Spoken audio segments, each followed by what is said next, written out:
How to be assertive without being rude. Growing up, my father was a deacon for 30 years, and he also served in the military. And because of these reasons, my dad was very strict with his discipline. He was so strict that he would tell us things like no, but he would follow up those no's by saying, and don't ask me again. It was tough, man. So if I wanted to ask my dad, can I go to the park? Can I go hang out with friends? Can I buy these shoes? Can I watch this movie? Whatever it was, if my father had a no answer to it, he would not only say no, but he will also follow up by saying, and don't ask me again. And as a kid, you learn to not test those boundaries because when you did ask him again, he would unfortunately, let's just say he wasn't a nice dad that I know him to be now. All right. So what did that teach me growing up? Well, guys, that taught me at a young age that you shouldn't speak up. That as a kid, you're supposed to be seen and not heard. These are all the messages that we're giving as we're kids. And the sad part about that is when you grow up, you take those lessons and you hold on tightly to them. So think about it like this.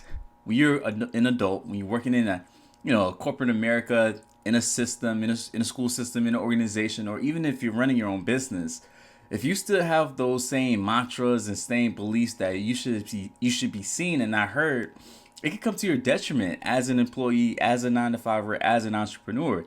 Because let's face it, there's times where you have to speak up for yourself. You have to advocate for yourself. Sometimes you're going to be met with pushback, and it's up to us to fight over these objections so that we can truly get what we want. That's the beautiful thing about being assertive and being able to do it while not being rude. And today I'm going to give you guys all the tips in order to help you do that. Now, one of the first things I want to ask you is, what is the purpose of you being assertive? How would your life look like? What would be different about your life if you were able to be more assertive?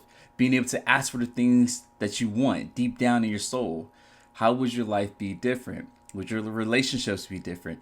Would your workspace be different? Would you be making more money because you're not afraid for asking for that raise? What would be different about your life if you were able to be more assertive? Second, I would love to ask you to ask yourself this question. Every time I say yes, what is it that I'm saying no to? And every time I say no, what is it that I'm saying yes to? That's something that I love telling my clients, and I want to share it with you because think about it like this, and I'll give you guys an example. Whenever a client of mine needs to reschedule, and let's say the only time I have is at 7 p.m. at night, and here's the thing, I don't work at 7 p.m., but let's say that's the only time that I had. If I said yes to working at 7 p.m. on a Friday, guess what I'm saying no to? I'm saying no to my wife. I'm saying no to my son. I'm saying no to myself, right? And that's something that is a very, very big cost to me if I were to say no to these things, right? Or in the opposite direction, if I were to say yes to that client. So we need to start asking ourselves, before I say yes, what am I also saying no to? And when I say no, what else is it that I'm saying yes to? These are the things that's going to help you to become more assertive. And these are just a few questions. I'm going to give you some tips and strategies, but these are just a few questions that I want you guys to start to ask yourself. Now, here's the second thing I would love for you to ask yourself as you're practicing being assertive. When there's a thought that comes across your mind that's trying to convince you not to be assertive, I want you to ask yourself, what is the utility of that thought? Meaning, what is the usefulness of that thought? If your mind is telling you, hey, you're going to be you're going to be a lot. You're going to be what does it mean when you're being a lot for someone? Not a burden, right? That's the word I'm looking for. Your mind may be telling you, hey, you're going to be a burden, right? Ask yourself, if I follow that thought, what's going to happen? Well, I'm not going to ask people questions. I'm not going to fight to overcome other people's objections. Essentially, I'm just going to take what they say, and that's final. I'm not going to fight for myself. And things in life nowadays, you have to be able to advocate for yourself, whether it, again, be business, entrepreneurship, relationships, friendships, whatever the case it may be. You have to have a voice. If not, people will speak for you. People will make decisions for you. And that's how you end up with the life that you don't want to have. Okay? So it's very imperative that you guys learn these skills.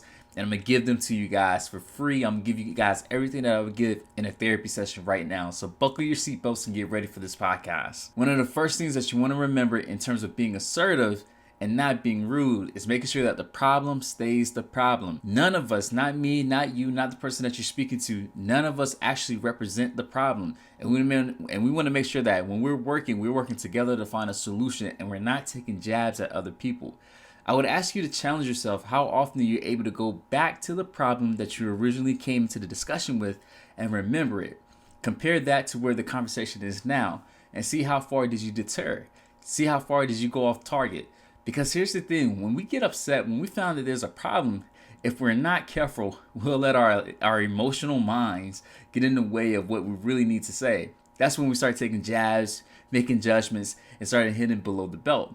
And here's the thing, when you hit someone below the belt, when we start to get very judgmental, the other person is not going to hear another word you said. And therefore, it's just two people screaming back at each other. It's like two walls trying to have a conversation with one another. Like, that's just not going to happen. It's not going to be productive. And you and the other person are going to waste a lot of time. But also, you guys may find yourself not speaking to each other ever again. And that would be very unfortunate based on who the person is. So, key number one, step number one, make sure that the problem stays the problem. Make sure that when you're speaking in regards to the problem that you guys are speaking of.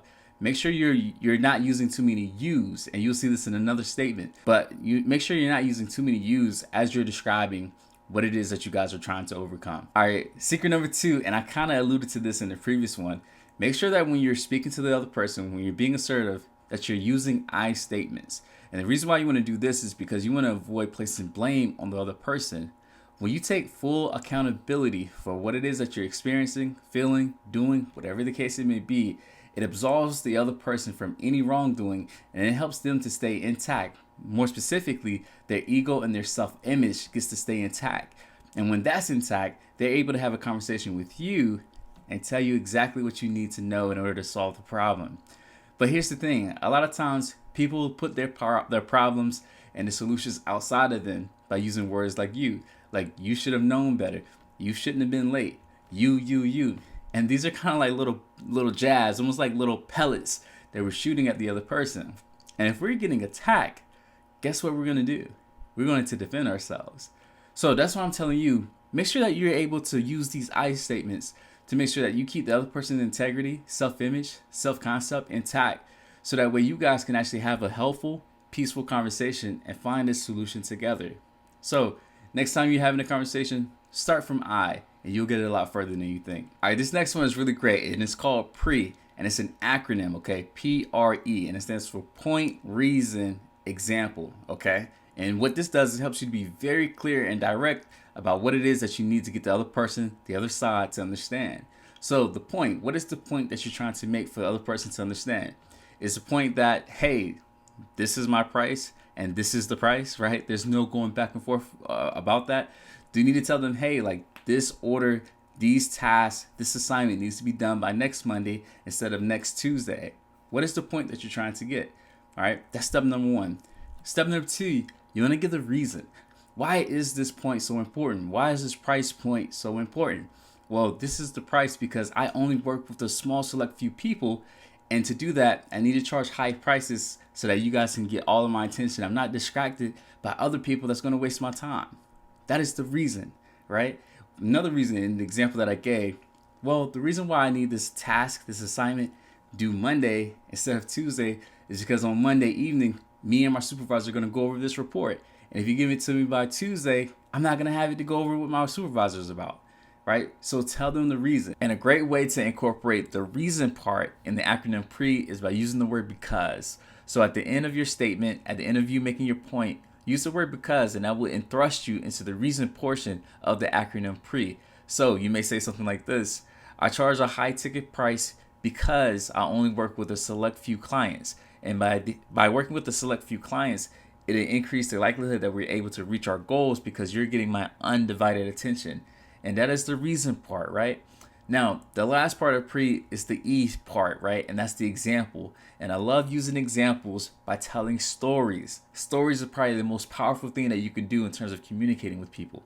Stories have long been a way of being able to transcribe reasons, beliefs, stories, religion, spirituality, all that stuff from decades, right? From generations, right? So from 5, 10, 15 generations before me, there's been stories that's been told. And I think a great example of this is in the story Roots, but that's a whole another story. So when you give your point and your reason, give them a story of in the past, or maybe a story that is related to what you have to say, right? So this story may be from something that you've seen in the news, something that you've seen other successful people have used, and you want to try to now implement this within your business, your career, your relationships, whatever it may be. Okay, and that's how you use pre, and that's how you're able to be assertive without being rude. So point, reason, example. Tell them the point, use the word because, and then tell them the story. That's all you got to do. Okay. Next, and this is a great one. This is a real simple one, but yet it's effective, and it's the empty chair technique. This is something that I have my clients do if they've gone through grief, but it's also a great example of how to practice being assertive without being rude. And what you're going to do is you're going to take a pen and paper, and you're going to imagine the person that you need to speak with sitting in the chair across from you. And what you want to do is you want to write down all the words that you would love to tell them as if they're sitting there. What this is going to do is it's going to help you to start to practice using that vocabulary that you need to use. So, for example, using pre, using the I statements, and being empathetic, keeping the problem, everything that I've said before is going to help you to use all those skills and be able to execute in a firm but yet gentle way. So, what I want you to do is take 5 minutes and start to journal what is it that you like to tell this person and speak to them as if they're there. And notice what words come up. After you write it down, read it and see if there's any editing that you need to do to these phrases that you're going to say to them. This is a great way to get you to be exposed to being assertive, which may be a new skill for you. And trust me when I say this will work for you time and time again. And the last part, you cannot forget this, is empathy. And more specifically, what you want to do is you want to empathize and describe the situation as they see it, how they're feeling about the situation, before you explain what boundaries, what objections, what points you would like to get across. Because what you want to do is you want to let the person know that you have an accurate diagnosis of what it is that they're going through, or an accurate diagnosis of the problem that you guys are both encountering. By doing this, it gives you a best chance, right? It gives you the best chance to come up with the correct solution. There's this phrase within medical fields where they say an accurate diagnosis is half the battle. And it's the same thing when you're having an argument or a disagreement with someone that you're working with, an organization, whoever the case may be. So you do that by, again, being empathetic, trying to describe the problem by using the exact same words that they're using. And that's big. That's called mirroring. So you want to mirror the words that they're using and ask them, did I get this correct? Is this how you feel? To me, it sounds like, and then implement whatever it is that you think it sounds like they're feeling. By doing this, it allows you, or it gives you the best chance to show empathy, so that way you guys can actually get off on the right foot in terms of the disagreement. Now, these are the skills that you can use to be assertive, but yet firm, right? Be assertive, but yet gentle, and not be rude, so that way you can get the best chance of having the outcome that you're desiring. Now, here's the thing. By using these techniques, it does not guarantee that things will fall in your favor. But again, it gives you the best chance to get what you want out of life, out of your relationships, work, career, business, all of those things. Now, just to re-summarize some of these points, I want to again tell you that first you want to make sure the problem stays the problem. Don't start attacking people. Don't start taking judgments or making judgments about the other person. Next, be sure to use I statements. Make sure you're coming from it from a place of I, me, and what I need to do. The second you start saying you is the second that people start being defensive, and the total fight, the total argument is totally lost. Next, use the pre-framework. So point, reason, and example. So state the point, use the word because to help you to give the reason portion, and then tell a story, which will help you with the example portion. This will help you to stay on point whenever you're trying to describe the solution. Next, you want to practice by journaling by using the empty chair technique. And this is just to simply get you more exposed to telling things how it is, being able to be assertive. You got to actually practice it, okay? And then last, make sure you're being empathetic. Describe the problem as you see it, as they see it rather, and make sure you're using the exact same words that they're using. And then ask for confirmation at the end. Ask them, hey, does this sound about right? Am I explaining it correctly? Is this how you feel? And they'll let you know. And then from there, you can actually start your course towards treating this diagnosis, treating the problem as it is. So this is Coach Wells. Thank you for checking out this podcast. Don't forget to subscribe to it so you can get more content like this. All right, guys, later.